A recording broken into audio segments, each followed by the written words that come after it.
할렐루야, 반갑습니다. 오늘 하나님께서 우리에게 주신 말씀은 사도행전 13장 16절부터 39절까지의 말씀입니다. 사도행전 13장 16절에서 39절까지의 말씀입니다. 우리 한 절씩 교독하시고 마지막 절은 합독하시겠습니다. 바울이 일어나 손짓하며 말하되 이스라엘 사람들과 및 하나님을 경외하는 사람들아 들으라.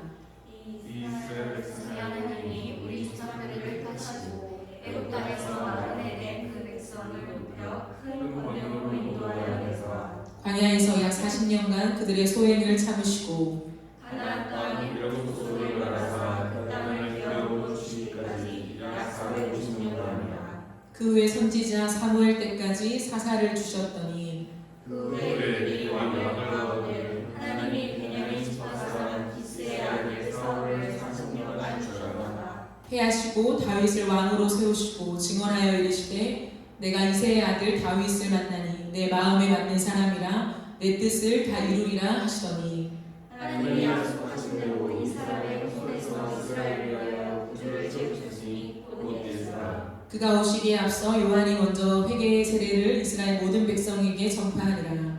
요한이 이스라엘을 가르칠 때에 말하되 너희가 나를 누구로 생각하느냐 나는 그리스도가 아니라 내 뒤에 오시는 이가 있으니 나는 그의 신발끈을 끌기도 감당하지 못하리라 하였으니.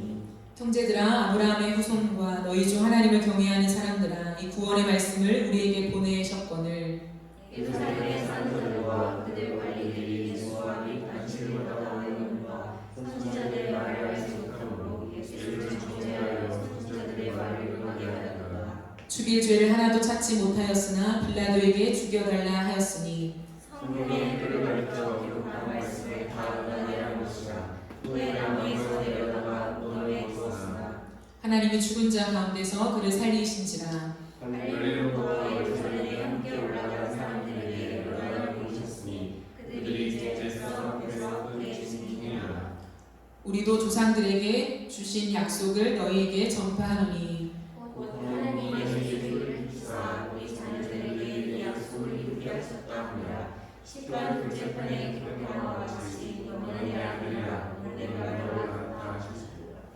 또 하나님께서 죽은 자 가운데서 그를 일으키사 다시 썩음을 당하지 않게 하실 것을 가르쳐 이르시되 내가 다윗의 거룩하고 미쁜 은사를 너희에게 주리라 하셨으며 또 다른 시편에 갔을 주의 거룩한 자로 조선을 당하지 않게 하시며 하셨느니라.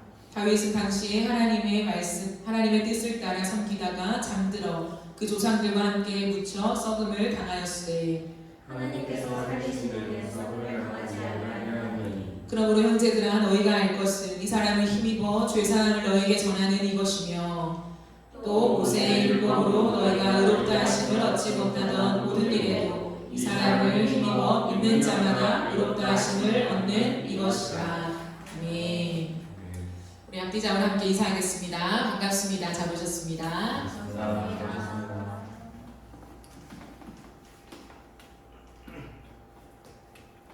네, 어느덧 10월 마지막 주가 되었습니다. 10월 한 달 동안에도 우리를 인도하신 하나님 앞에 모든 찬양과 영광을 올려드립니다. 부르심이라고 하는 시리즈 설교로 10월 한 달 동안 여러분과 함께 말씀을 나누었습니다. 오늘은 부르심 시리즈 마지막 시간입니다. 부르심 성교라고 하는 제목으로 함께 하나님의 말씀을 전하도록 하겠습니다. 지난주에 우리가 살펴본 대로 안디옥 교회는 금식하며 기도했던 교회였습니다. 기도 가운데 성령의 감동하심을 받고요. 그 감동을 그대로 삶으로 살아냈던 사람들이었습니다. 성령이 불러 시키는 일을 따라서 바나바 바울을 선교사로 파송했죠. 주님은 다양한 사람들이 모여 있었던 다양한 사람들로 시작되었던 이 안디옥 교회에게 세계 선교의 사명을 맡겨주셨습니다. 안디옥 교회가 어떻게 이런 교회가 될 수 있었을까요? 안디옥 교회는 복음을 존재로 배웠기 때문입니다. 안디옥 교회는 바나바와 바울이 공동 목회자로 시작한 교회죠. 그들이 1년 동안 집중적으로 사람들에게 복음을 전하고 말씀을 가르쳤어요. 예수 그리스도의 복음을 전할 때에 말과 지식으로 가르치지 않았습니다.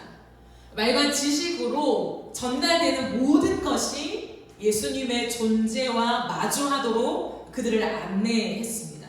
왜 그럴까요? 바울에게 있어서 복음은 결코 기독교 사상이 아니었기 때문입니다. 저자를 책으로 만나는 것과 직접 대면하여 대화를 하는 것은 전혀 다른 문제이죠. 바울은 예수님을 책으로 만나지 않았습니다. 바울은 예수님을 직접 만났죠. 다메섹 도상으로 가는 길 속에 그 속에서 빛으로 임한 예수님을 만나 그분의 음성을 직접 들었습니다. 물론 그 당시에 예수님은 이미 승천하시고 이 땅에 계시진 않았죠.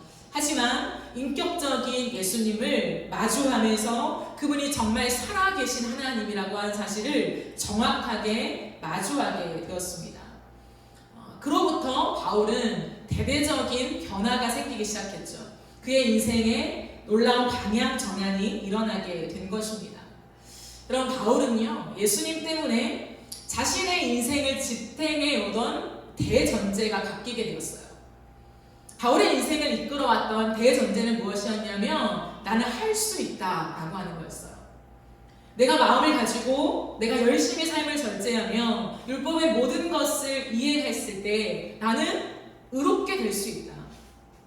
다른 사람에게 존경받는 사람이 될 수 있다. 못할 것이 없다. 라고 하는 그 대전제에 붙잡혀 살아왔던 사람이었거든요. 그런데 예수님을 만나면서 그 대전제가 이렇게 바뀌었습니다. 나는 아무것도 할 수 없다. 예수님을 만난 날 바울은요, 자신을 지탱해 오던 자존감이 초전박살이 났습니다. 내가 세워온 그리고 다른 사람들에 의하여 형성된 자존감이 산산이 부서졌어요. 자존감이 무엇입니까? 자존감은 스스로 품위를 지키고 나를 존중하는 마음이에요. 내가 나 스스로를 굉장히 존중해주는 그 마음을 자존감이라고 합니다. 그러나 바울은 깨닫게 되었습니다. 무엇을요? 스스로 나를 존중하며 지켜온 자존감이 나의 성을 지키는 견고한 성벽이었다는 사실을 깨닫게 된 것이죠. 나의 자존감이 나의 성을 지키는 견고한 성벽이 되어 있었기 때문에 예수 그리스도가 내 가슴 안에 닿지 않았던 것입니다. 수많은 사람들이 예수 그리스도를 말하고 믿어도 바울의 가슴 안에는 예수의 존재가 와닿지 않았던 것이죠. 그는 깨달았습니다. 내가 예수님을 진짜 인격적으로 만나지 못하게 막고 있던 것은 그 사탄의 견고한 진은 세상의 더러운 죄가 아니라 내 자아였다는 것을 깨닫게 되었어요. 내 자아가 나 자신이 그 길을 막고 있었던 가장 견고한 성벽이었다는 것을 깨닫게 됩니다. 그때 바울의 성은 와르르 무너지게 된 것이죠. 여러분, 혹시 아직도 나의 성을 지키는 견고한 성벽이 있지는 않습니까? 흔히 사람들은 이렇게 말합니다. 자존심은 버리고 자존감은 높여라. 자존심은 버리지만 자존감은 지켜가야 한다라고 하는 얘기를 합니다. 그러나 저는 어느 순간 이 말이 아주 무서운 말이구나 라고 하는 것을 깨닫게 되었어요. 왜냐하면 내 성이 철저히 무너지지 않은 채 유지되는 자존감은요, 오히려 나의 성을 지키는 견고한 성벽이 될 뿐입니다. 너는 괜찮은 사람이야. 스스로를 높이 평가해. 너의 품위를 너가 지켜가. 라고 하는 이야기 속에 나를 지켜가죠. 난 괜찮아. 이거 없어도, 이거 못해도 나라는 존재는 참 귀해. 그러나 너무 빨리 그것을 받아들이게 된다면 나의 성을 지키는 견고한 성벽만 더 두꺼워지게 만든다는 거죠. 그러나 성경은 우리에게 말합니다. 내 성이 무너져야 내 안에 예수님이 들어오셔서 새로운 성을 세우신다고요. 그 새로운 성이 무엇입니까? 하나님의 나라입니다. 내 안에 하나님의 나라가 세워질 때 그 성을 지키는 진짜 견고한 성벽이 성령 하나님이 되신다는 거예요. 이제는 성령의 견고한 진이 나의 삶을 두르고 있는 것입니다. 그 견고한 성벽으로 인해서 진짜 나의 자존감이 형성되기 시작하는 거죠. 그 자존감은 무엇입니까? 나는 하나님 나라의 백성이다라는 거죠. 성령께서 나의 모든 삶을 호위하고 계신다라고 하는 확신입니다. 그러므로 그 어떤 것도 나를 무너뜨릴 수 없다라는 거예요. 내게 능력 주시는 자 안에서 내가 모든 것을 할 수 있다라고 하는 진짜 자존감이 형성되게 되는 것이죠. 이런 진정한 자존감이 높아지는 사람의 특징이 무엇일까요? 모든 삶 속에 예수님만을 의존하게 된다는 거예요. 세상이 말하는 자존감은 스스로를 달래는 거예요. 난 괜찮아. 난 멋진 사람이야. 난 괜찮은 사람이야. 난 굉장히 스페셜해. 그러나 성경은 그 자존감이 있으면 예수를 깊이 만나지 못한다고 얘기해요. 하나님의 나라가 견고하게 세워지고 성령의 지인이 되어서 그 성령께서 나에게 말씀하시는 나의 나됨, 하나님을 통하여서 나를 알게 되는 그 모든 것을 통하여서 자존감이 형성된 사람은 이제는 나 스스로 힘으로 절대 살아갈 수 없죠. 나 자신을 절대 믿지 않습니다. 날마다 말씀과 기도로 살아갈 수밖에 없는 사람으로 바뀌어지게 된다는 거예요. 그러니까 자연스럽게 믿음이 단단해져 가는 것이죠. 여러분, 내 자아가 죽어야 내 안에 주님이 새롭게 시작될 수 있다라는 것을 기억해야 합니다. 근데 많은 사람들의 문제가 무엇입니까? 인생에 있어서 신축이 아니라 리모델링이 되니 신앙이 복잡해지는 것이죠. 여전히 내 성이에요. 여전히 동일한 터를 유지하고 있습니다. 근데 많은 게 바뀌었어요. 내 성 안에 성경책도 있고 큐티책도 있고 교회를 가는 예배 행위도 있습니다. 섬김이 있고 봉사가 있고 선교도 있고 그 외에 무수히 많은 사역들, 그리고 내 인생 속에 양보하고 누군가의 발을 씻겨주는 행위 또한 있습니다. 헌금도 있고요. 그런데 어떨 때는 나를 봤을 때 굉장히 믿음이 좋아 보여요. 근데 어떨 때는 세상 사람들과 똑같은 내 모습을 발견할 때도 있습니다. 그런데 우리는 흔히 이렇게 얘기하죠. 아직 내 믿음이 성숙하지 못해서 그런 걸 거야. 나도 부족하고 연약해서 그런 걸 거야 라고 생각하며 대수롭지 않게 넘깁니다. 그러나 시간이 지나도 큰 변화가 우리의 인생에 일어나지 않는 것이죠. 바울은 달랐습니다. 바울은 리모델링이 아니었어요. 리모델링이 아니라 자신의 성이 완전히 무너지고 새로운 성이 세워지게 된 것이죠. 이전처럼 유대교라고 하는 종교 체계를 덧입혀서 하나님께 충성하는 것과는 완전히 다른 인생이 되었습니다. 왜요? 복음은 예수님을 만나는 것이었기 때문이죠. 종교 체계를 통해서 하나님이라는 존재를 간접적으로 믿고 살아가는 것이 아니라 살아계신 존재, 그 예수님을 마주하고 그 주님과 직접 대화하고 그 주님의 인품을 느끼고 그 주님을 만나 주님과 함께 살아가는 모든 인생이 되어 갔던 것입니다. 무엇입니까? 하나님 나라로 신축된 것이죠. 여러분의 인생은 신축입니까? 리모델링입니까? 여전히 나를 리모델링하면서 내 신앙을 세워가고 있다면 그 길 끝에는 주님이 자꾸만 희미해져 갈 거예요. 열심히 하는데 또 희미해져 가고 다 할 것 같은데 또 희미해져 가고 우리의 인생 속에 신축이 필요하다는 거예요. 내 자존감이 완전히 박살나는 일들이 우리의 인생 속에 있어야 합니다. 그래서 바울은요, 그 이후에 하나님의 말씀을 전할 때 결코 경전을 가르치듯 전하지 않았어요. 바울은 지금까지 가장 위대한 가말리엘 밑에서 율법을 배우면서 경전으로 배웠죠. 그 고귀한 하나님의 말씀을 받들어서 말씀을 배워왔습니다.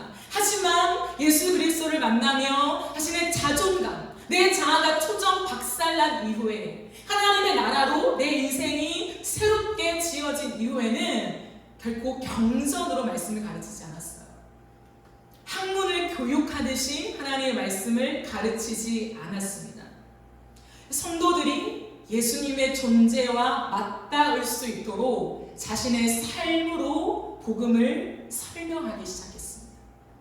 자신이 살아가는 모든 삶의 흔적과 생각과 말과 모든 것을 동원하여서 예수 그리스도는 살아계신 하나님이라고 하는 이 복음을 전달하기 시작했던 거죠. 그러니 바울은 자신이 인생 속에 첫 교회를 세운 거잖아요. 그러나 자신의 성으로 만들지 않았습니다.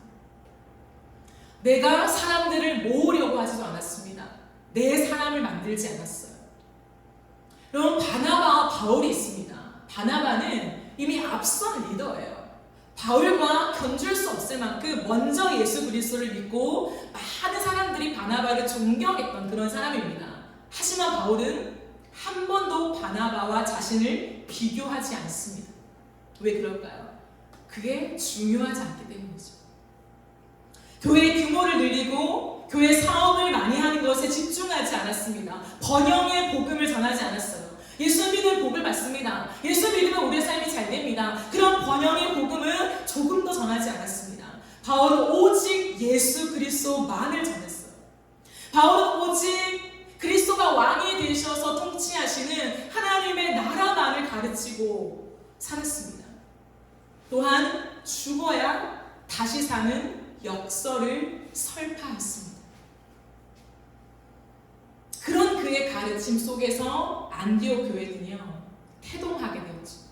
그리고 수많은 사람들은 삶으로 응답하기 시작했습니다.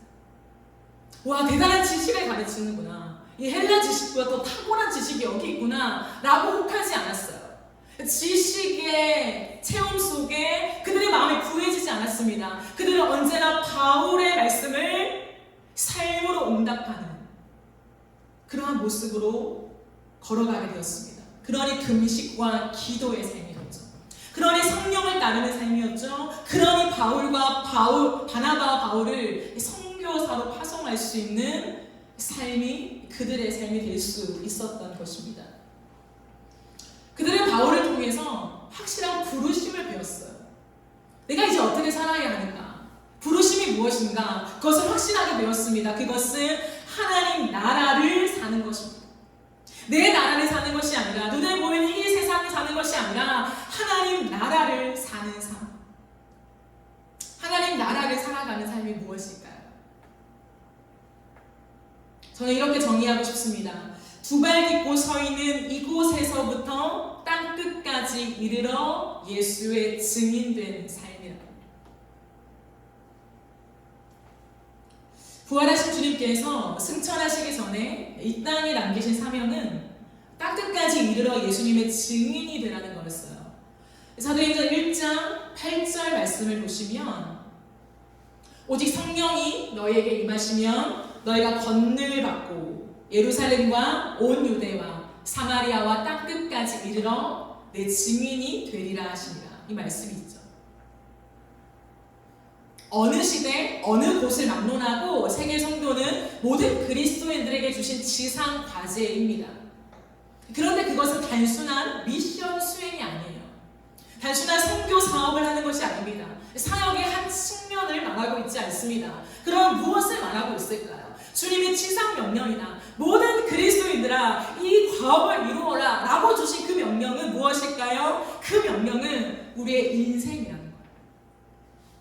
기가 막히게 찬양 인도자가 앞서 깨닫고 온 그 인생, 우리의 인생 그 자체를 주님이 말씀하고 계십니다. 여러분, 안디옥 교회 성도들이 봤을 때요, 이 말씀, 이 하나님의 말씀은 글이 아니었어요. 안디옥 교회 성도들에게만큼은 이 말씀은 걸어다니는 바울의 인생 그 자체였습니다. 글로 배운 게 아니라 귀로 듣고 지식으로 연마해서 얻게 되는 것이 아니라 자신에게 직접 가르쳐주는 그 바울의 인생 자체가 이 복음과 닮아 있었다. 그래서 그들은 소망하게 되었습니다. 나도 걸어다니는 이 말씀이 되었으면 좋겠다. 내 삶도 걸어다니는 하나님의 말씀이 되었으면 좋겠다. 그렇기 때문에 그들에게 받아들인 복음은 단순한 진리가 아니었어요. 삶이었고 그들의 인생이었습니다. 그래서 그렇게 살아가고 있는 것이죠. 어떤 목사님께서 이런 말씀을 하셨어요. 자신이 두 발 딛고 서 있는 곳에서 참된 그리스도인으로 살아갈 수 있는 사람만 지구 반대편에서도 세상과 인간에 대한 사랑 그리고 생명의 책임을 다할 수 있다고요. 무슨 말입니까? 지금 오늘 내가 혼자 있을 때 또는 불편한 상사 앞에 서 있을 때 내 인생에 아주 좋은 찬스가 왔을 때 그 나의 오늘을 참된 그리스도인으로 살아낼 수 있는 사람만 세계 선교를 감당할 수 있다는 거예요. 왜 그럴까요? 예수님이 우리에게 말씀하신 이 지상 명령은 미션으로의 부르심이 아니라 존재로서의 부르심이기 때문입니다.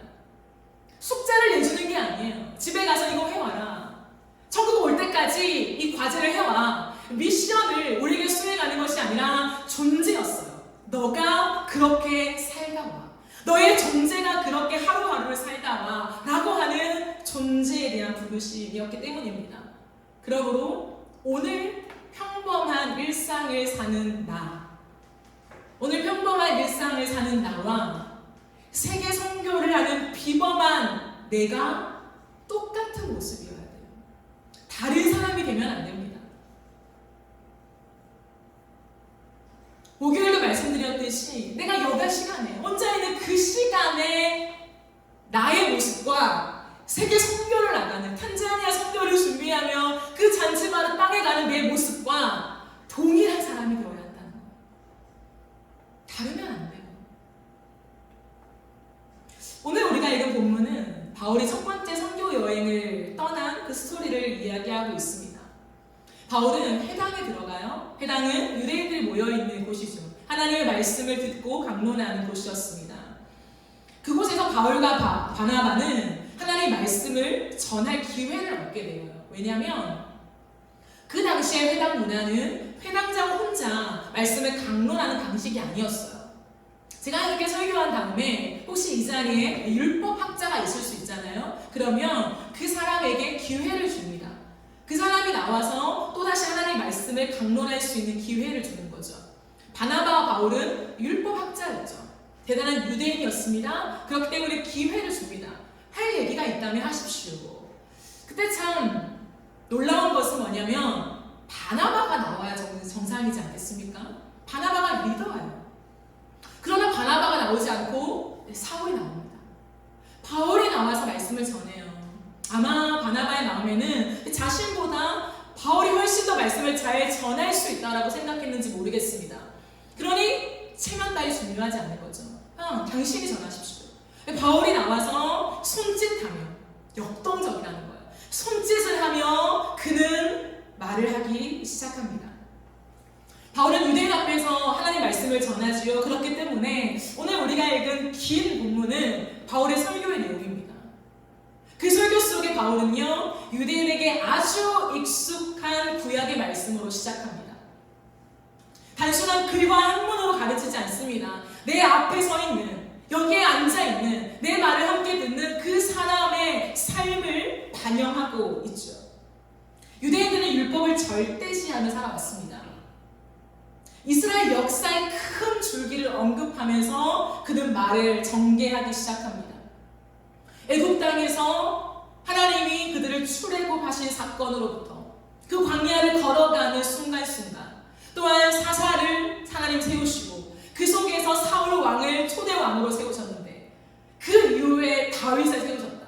유대인에게는 비켜낼 수 없는 가장 중요한 사람 다윗, 그 다윗 왕을 언급하면서 계속해서 이야기를 전개하게 됩니다. 앉아있는 모든 사람들은 이미 알고 있고 믿고 있는 그 부분을 건드리기 시작하죠. 그 거대 서사를 풀어가면서 바울은 이 한 가지를 말하고 싶은 것입니다. 당신들이 지금까지 절대적으로 믿고 의지해왔던 그 율법, 이렇게 다윗을 가르치며 다윗 왕 때에 그 영화로웠던 그때를 롱하는 우리요, 그 다윗이 누구를 가르치는 줄 아십니까? 한 분을 가르치는데 바로 예수 그리스도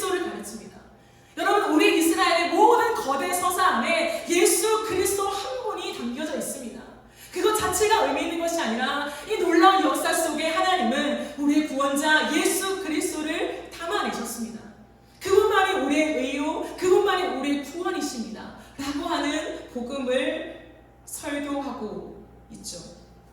저는 이 바울의 긴 설교를 읽으면서 이것은 단순한 설교문이 아니라 바울의 인생으로 읽혀지게 되었습니다.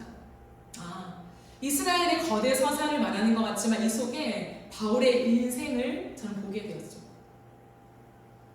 바울이 누구입니까? 바울은 구약의 율법을 의존하며 살아왔던 사람이었습니다. 그 율법으로 자존감을 삼았던 사람입니다. 나 이런 사람이야. 그 자존감을 높이고 자신의 삶을 지탱해왔던 바울. 그런데 그 모든 것은 그림자라고, 이 모든 것의 실체가 예수 그리스도였다라는 것을 너무 늦게 알아버린 거죠.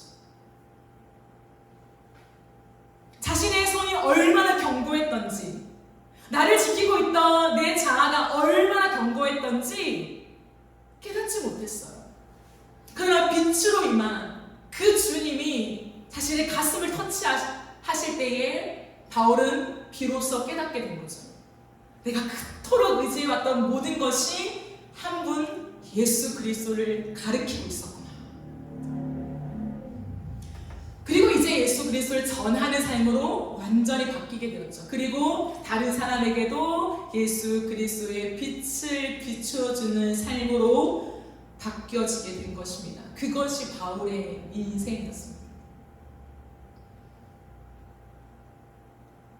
어딜 가든지 동일하게 되었습니다. 이제는 바울이 혼자 있을 때든지 다른 교회에 서신을 보내는 글 속에서라도 또는 선교 현장에 나가 있을 때나 언제나 한결같은 모습을 겸지하며 살았습니다. 왜 그럴까요? 이것은 업이 아니라 생이었기 때문입니다. 여러분 반드시 기억하십시오. 부르심은 일이 아니라 삶입니다. 미션이 아니라 존재입니다. 무엇을 할 것인가가 아니라 어떤 사람이 될 것인가 문제입니다. 이사야 60장 1절 말씀을 보면 이런 말씀이 있습니다. 일어나라 빛을 발하라. 이는 내 빛이 이르렀고 여호와의 영광이 내 위에 임하였습니다. 바울을 포함한 모든 유대인들이 절대시하며 붙잡았던 빛, 우리 이스라엘의 빛이 임할 거야. 우리를 회복시킬 빛이 임할 거야.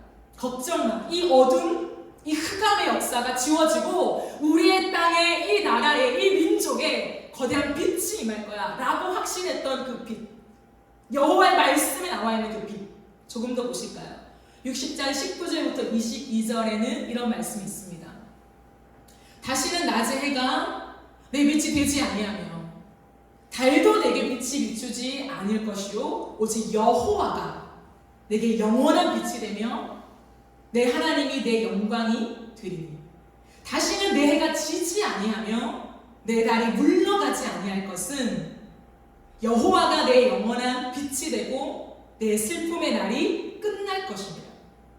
내 백성이 다 의롭게 되어 영원히 땅을 차지하리니 그들은 내가 심은 가지요 내가 손으로 만든 것으로서 나의 영광을 나타낼 것인즉 22절 그 작은 자가 천명을 이루겠고 그 약한 자가 강국을 이룰 것이라.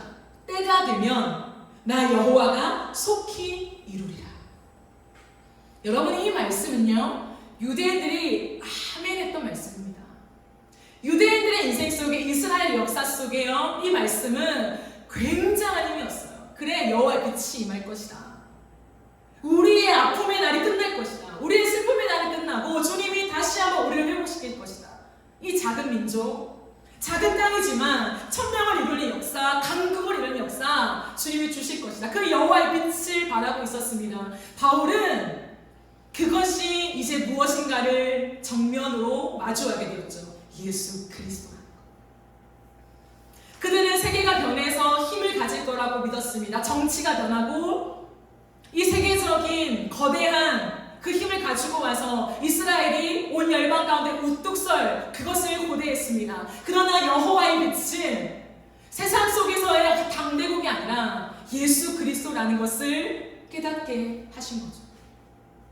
그래서 오롯이 그 빛만을 전하고 있습니다. 그 빛으로 임한 예수. 그 빛이 예수였다. 그러니 힘을 다해 유대인에게 그리고 나아가서 온 열방의 이방인들에게 그 빛을 선전하고 있는 것이죠. 여러분, 예수님은 빛이십니다. 우리의 캄캄한 이 인생 속에 예수 그리스도의 그 빛, 그 햇살이 와 닿아야만 내 성이 무너져요. 내 성이 무너지지 않고 내 자아가 산산이 깨지지 않는 채 하나님의 나라를 세운다? 업을 성전입니다. 딱딱하고 완고한 내 마음이 여전히 유지될 것입니다. 왜요? 내 성이 무너지지 않았으니.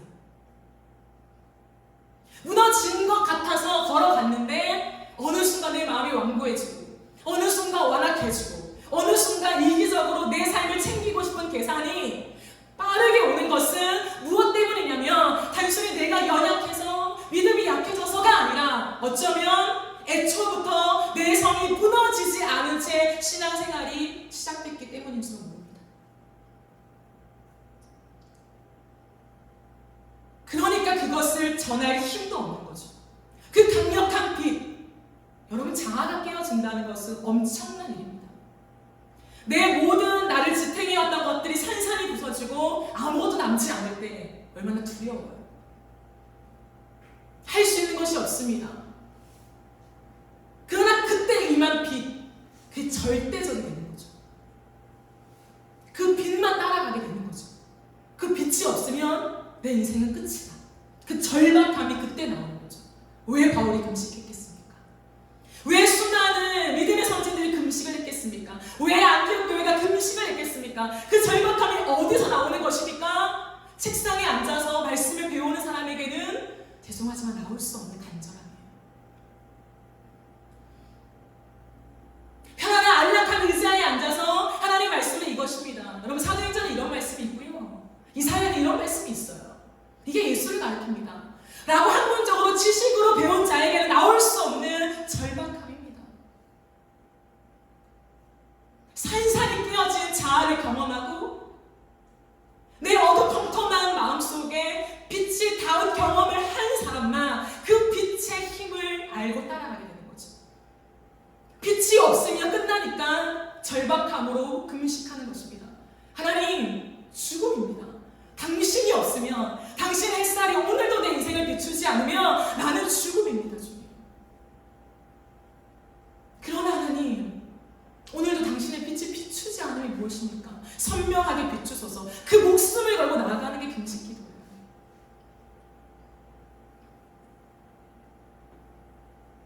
그러니 그 모든 것을 경험한 바울은 이제 예수님의 지상 명령을 삶으로 껴안습니다.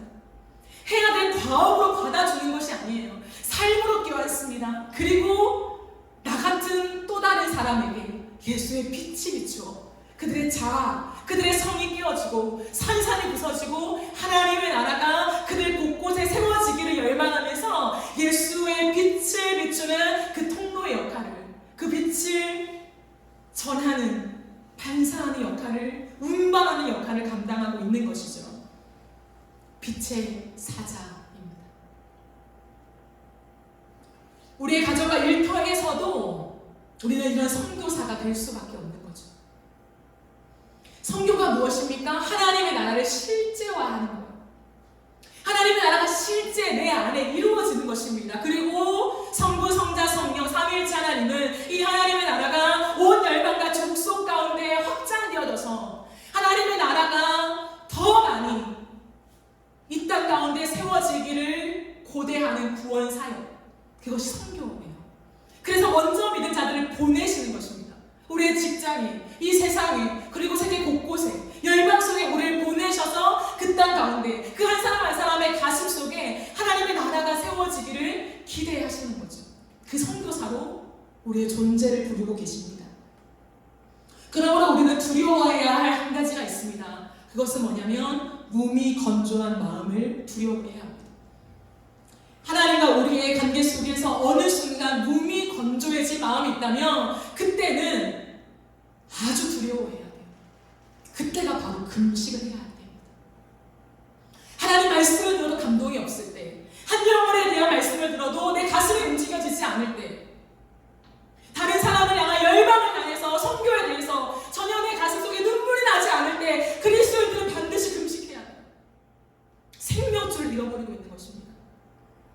왜? 사는 목적이 선교라셨는데, 우리의 인생의 존재 이유가 선교라셨는데 한 영을 향한 눈물을 잃어버렸다면 죽은 거죠. 예수의 사랑을 전하고 싶은 뜨거운 가슴이 살아나야 돼.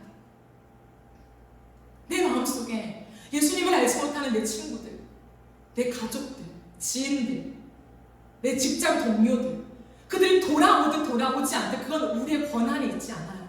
하지만 미어지는 가슴이 있어야 한다고요. 뜨거운 가슴이 있어야 한다고요. 그들을 향한 눈물의 기도가 있어야 한다고요. 나는 그들을 바라봐도 안타까운 마음이 안 들어요. 눈물이 안 나요. 기도가 안 돼요. 심각한 거예요. 당연한 게 아니라 우리의 영혼이 피폐해져 있다는 거예요. 건강하지 않다라고 하는 증거라는 거예요.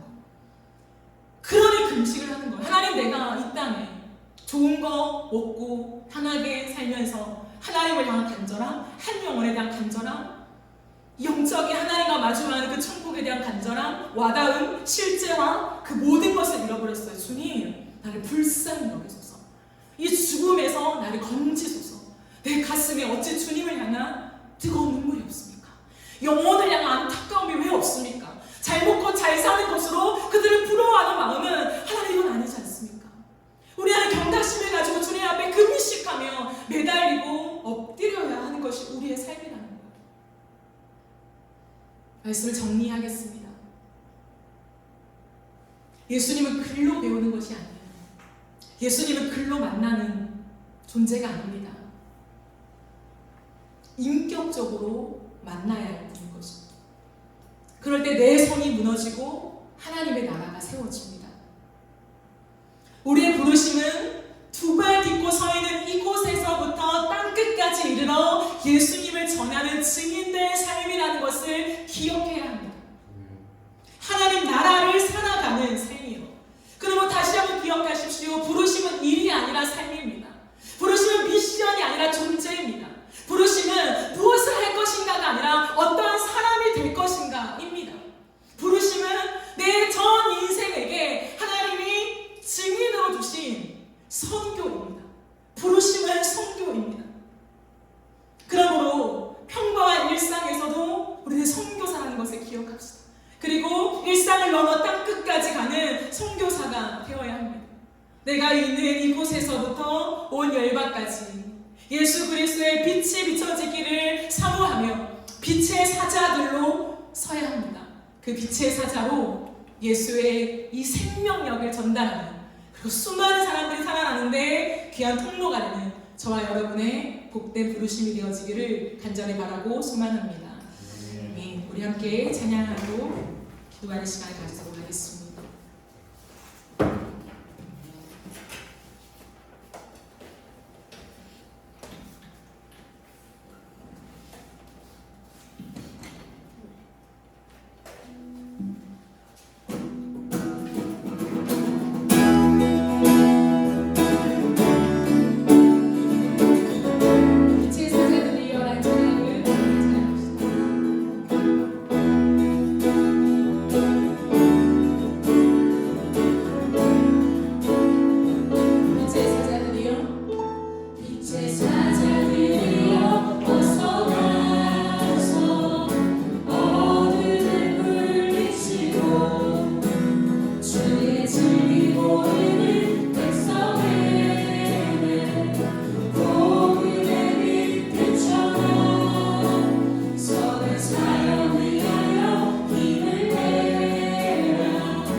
빛쳐라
우리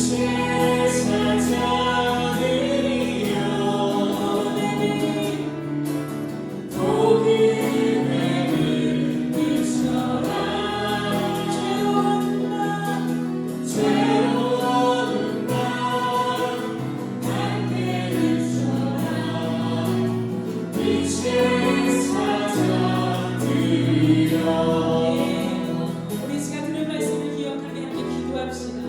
사랑하는 여러분, 부르심은 무엇을 해야 할까에 대한 시작이 아니에요. 부르심은 견고한 내 자아가 부서지지 않으면 시작될 수 없는 것입니다. 혹시나 아직도 견고한 내 자아가 견고한 성벽으로 버티고 있다면 하나님 다시 한번 부서지게 하여 주시고 예수의 빛이 내 가슴에 와닿는 역사를 이루어 주시옵소서. 하나님 우리 가운데 빛으로 오신 예수여, 예수만이 온 어둠을 비출 수 있는 유일한 빛이 되십니다. 우리가 이 땅을 살아가는 동안에 그냥 서 있는 이 땅뿐만 아니라 온 세계에 열방을 다니며 예수의 빛을 비추는 빛의 사자가 되게 하여 주옵소서. 이 마지막 때에 주님의 사람들이 주께로 돌아오게 하여 주옵시고 온 열방 가운데 하나님의 나라가 확장되게 하여 주옵소서. 주여 외치며 기도하며 나갑니다. 주여.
말씀을 통해 부르심에 대한 하나님의 음성을 듣습니다. 오늘 마지막 시간에 결국 부르심이란 내가 무엇을 할 건가가 아니라 내 인생 자체임을 주님 말씀하십니다. 우리의 인생의 부르심이 선교라는 것을 말씀하십니다.